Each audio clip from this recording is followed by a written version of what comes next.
이사야 25장 17절에서 20절까지 제가 봉독해드립니다.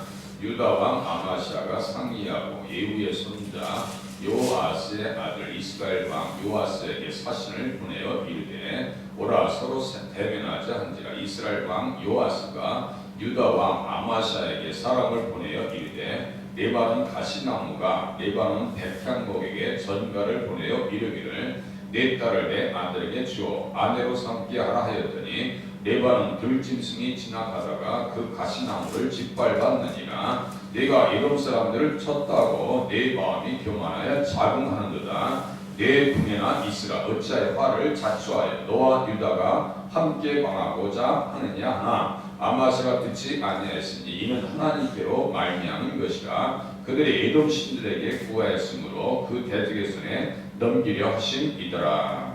아멘. 아마시아가 상이하고 예후의 손자 요아스에게 사신을 보내서 대면하자. 이 대면하자는 것은 문맥을 통해서 보니까 아마 전쟁입니다.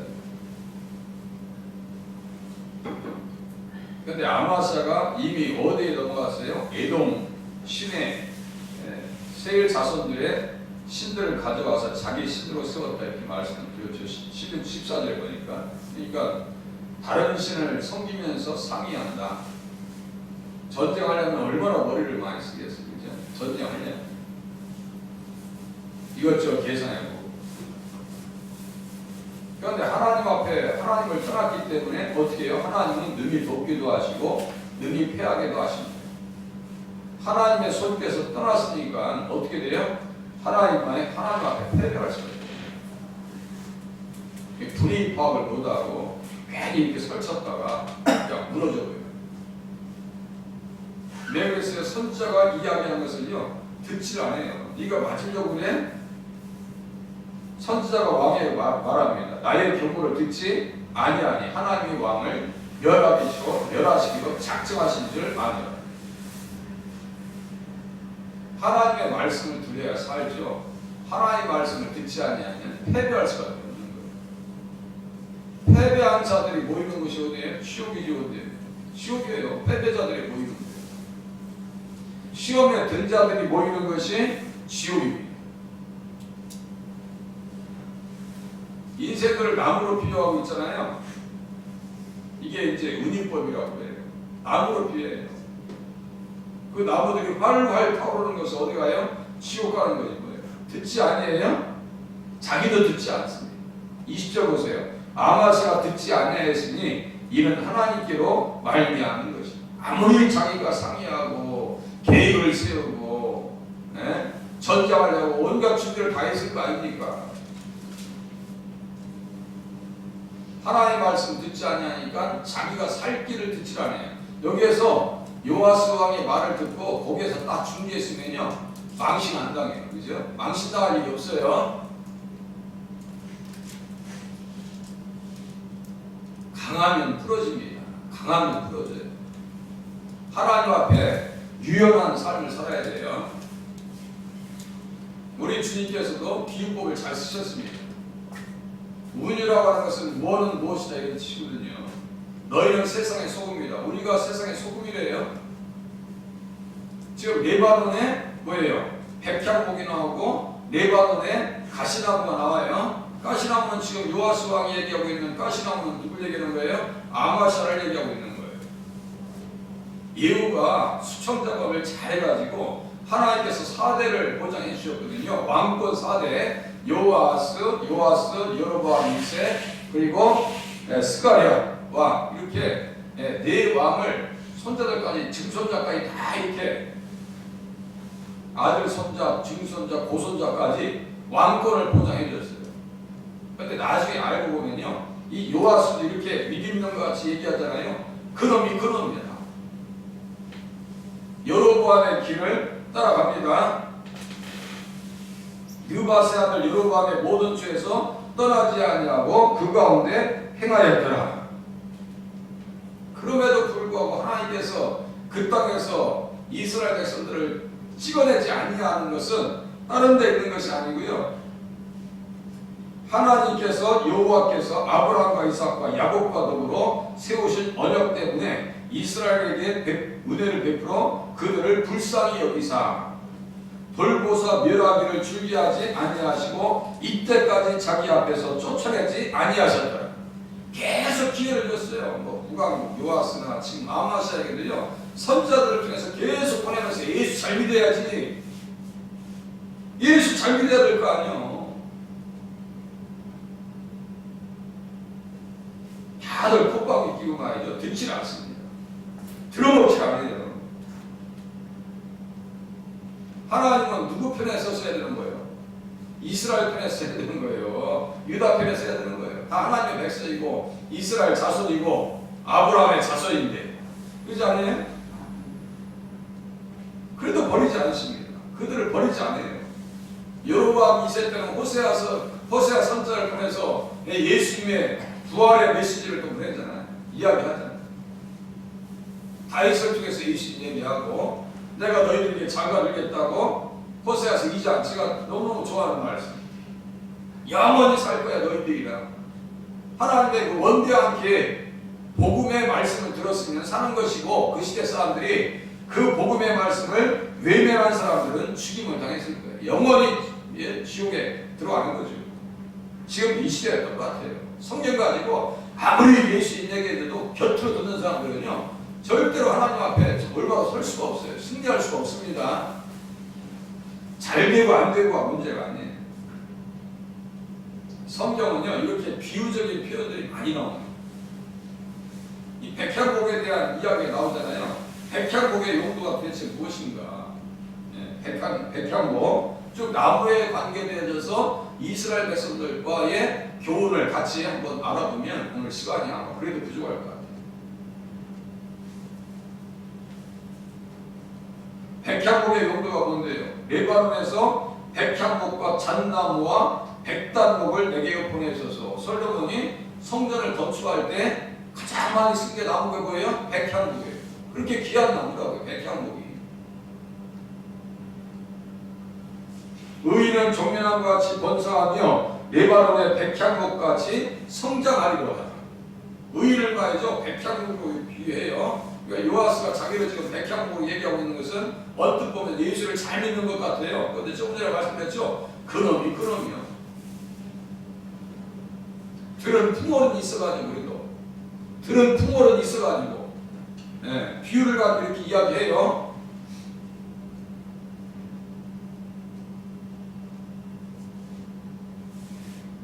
아가서 5장에 보니까요, 슬라비 여인이 솔로몬에게 다음과 같이 고백합니다.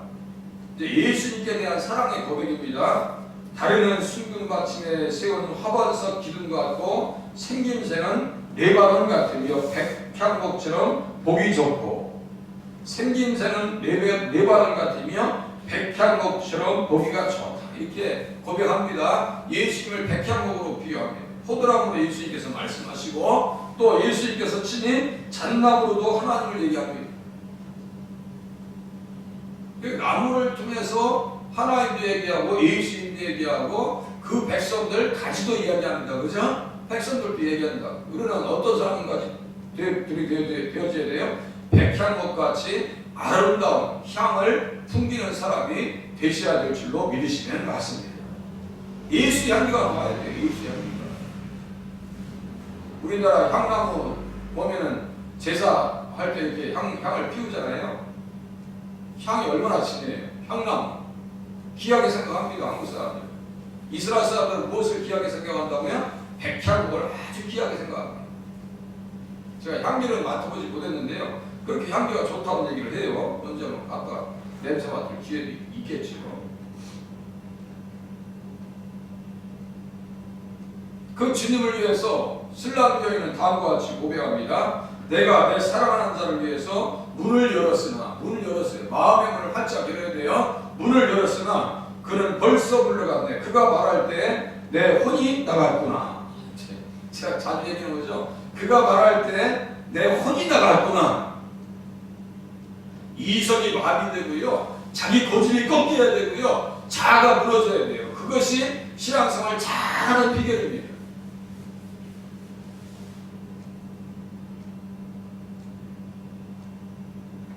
어떤 분들은 되게 예민한 피부를 가지고 있잖아요. 저도 환자이기 때문에 이 피부가 그지그지해요. 이 메마르니까 그죠? 예민하더라고요. 이게 없어지면 좋겠는데 또 부부 습지 또 왜 나한테 와 또? 예? 주부 습지라고 그래? 이 손끝에 갈라지는 거 있죠? 겨울 되면 왜 자꾸 갈라지는 거예요 이게? 피부가 종이야. 그리고 손을 만지면 옛날처럼 이렇게 예? 습한 것이 없어요. 아니 메말라 손이 메말라 있어요. 제가 코로나 그 예방 주사 맞은 이후부터 정확하게 느껴지는데요. 손이 싹 말라버려요. 옛날에는 손이 그냥 촉촉했었는데 예, 그래서 우리 젊은 사람들이 악수하면 손이 말이죠. 이게 촉촉해요. 그죠? 느끼실 거예요. 근데 제가 메마르니까 아 벌써 손이 이게 이제 어쩔 수 없구나. 세월에 장사 없단 말이 틀리지 않구나. 이게 손도 메마르고 다 마르는구나 이게. 그죠? 눈물도 말라가지고 예. 어떤 사람이 눈에 이게 눈물 가지고 누크레 인공 눈물 누크레이시더라고. 저는 아직까지 그건 아닌데 가끔 바꿔갈 때 느껴져요. 무엇을 말씀드리려고 하냐면요. 인간적인 생각이나 이성적인 영역에 있어서 예민하지 마시라고. 정말 하나님 말씀하실 때 어떻게 한다고요? 그가 말할 때 내 혼이 나갔구나. 어떤 혼이 나가야 돼요? 불신, 고집, 아집, 자기 연민 이런 것이요. 완전히 마상 그냥 깨져버려야 돼요. 그래야 신앙생활을 잘한다고. 술람이 여인이 그렇게 했다고요. 다시요. 아가서 5장 6절에 보니까 그가 말할 때 내 혼이 나갔구나. 그러니까 누가 멋있게 보여요? 예수님이 아름답게 보이더라. 그죠? 내 생각이 무너져야 예수님이 너무너무 귀하게 보입니다.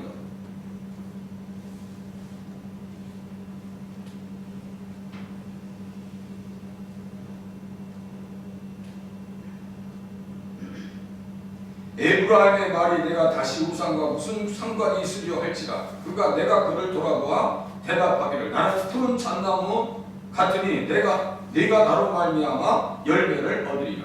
나는 푸른 잣나무 같으니 호세아서 14장 8절 하나님께서 당신을 무엇으로 비유했어요? 푸른 잣나무와 같다라고 하는 직위법을 사용하십니다. 직위법을 사용하셔서 호세아 선지자에게 감동을 주셔서 성경을 기록하게 하셨어요. 다시 읽어드릴게요. 나는 푸른 잣나무 같으니 내가 나로 말미암아 열매를 얻으리라. 예수님 앞에 나오면 열매를 얻을 수 있어요. 그런데 가시나무 레바논 백향고 이렇게 써있어요. 레바논 가시나무 18절에 써있죠. 레바논 가시나무 너 주제 파악을 좀 하라 이거. 레바논 가시나무는요 아무런 쓸데가 없어요. 쓰잘 데가 없어요. 거기에다가 사무엘하 23장 5절 6절 써보시면 좋아요. 볼펜 혹시 있으시면은 사무엘하 23장 6절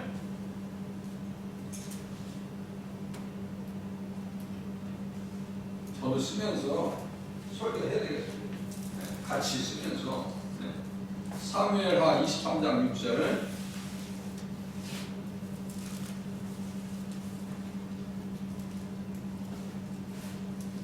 사악한 자는 제가 읽어드릴게요. 사악한 자는 다 내버려질 가시나무 같으니. 신약성에 뭐예요? 소금이 마치를 잃으면 짓밟힌다고 했죠? 똑같아요. 지금 의미가 다르죠. 내용이 다르죠. 그런데 의미는 똑같아요. 소금이나 내버려질 가시나무니 나무나 같아요.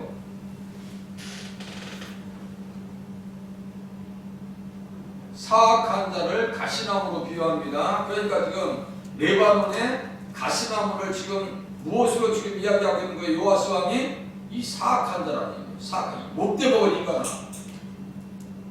이게 맞죠? 지금 맞는 얘기예요. 세일신을 모시고 있으니까 사악한 자가 되어버렸죠. 여기 사악한 자를 제가 자주 인용하는 뭐라고 했어요? 벨리알이라고. 벨리알. 그러니까요, 벨리알이라고 하는 단어를 어떤 때는 불량자, 어떤 때는 사악한 자, 어떤 때는 아주 사악한 마음 이런 식으로 다 해석해 온단 말이에요. 그러니까 그 진리를 찾아나가야 되는데 그것은 목회자가 연구할 때 나오는 것이고 성도님들은 그걸 찾기가 쉽지 않아요. 그래서 제가 말씀드렸잖아요. 뭐너 성부사전을 사시면 좋은데 그거 언제 또 사서 하시겠어요. 그냥 제가 가르쳐드린 그걸 잘 마음속에 가지고 계시다가 좀 성경을 이해하고 예수님 중심으로 이해하실 수 있길 바랍니다. 예수 떠나면 어떤 사람이 되는 거예요? 벨리알, 사악한 자, 가시나무와 같은 존재가 된다고요. 그럼 어떻게 된다고 했어요? 밑에 보세요. 레바논 들짐승이 지나가다가 그 가시나무를 짓밟았느니라. 똑같죠? 소금이 맛을 들면 짓밟히듯이 똑같은 거예요. 지금요. 마태복음 5장 13절에 있는 내용과 똑같아요. 다르지 않아요. 그래서 이 불량배는 어디다 들어가느냐? 신명기 13장 13절 거기다 또 써놓으셔도 돼요. 신명기 13장 13절 13장 13절 저도 써놓을게요. 신명기 13장 13절 거기 보니까 불량배가 일어나서 사악한 자와 불량배와 가시나무나 다 그놈이 그놈들이야. 다 그놈이 그놈들이에요. 성읍 증민을 유혹하여 이르기를 너희가 알지 못하던 다른 신들을 우리가 가서 섬기자 한다 하거든. 아주 진멸시키려는 거예요. 다른 신을 지금 모시고 왔잖아요. 그러니까 뭐가 됐어요? 지금 아마시는 불량배가 됐고 나무로 얘기하면 가시나무가 됐네요. 그러니까 하나님께서 그렇게 해서 하나님께서 뭐라 어떻게 하신 거예요? 대적의 손에 넘기게 하시리라. 하나님이 왕을 멸하시기로 작정하신 줄 안더라. 맞죠? 문맥이 정확하게 딱 떨어집니다. 멸하시고 작정. 신명기 13장에도 써있어요. 그러면 왕이라고 해가지고 17장에는 왕의 법을 자기가 알았더라면 절대로 이 길로 가지 않아요. 왕의 길로 가지 않습니다.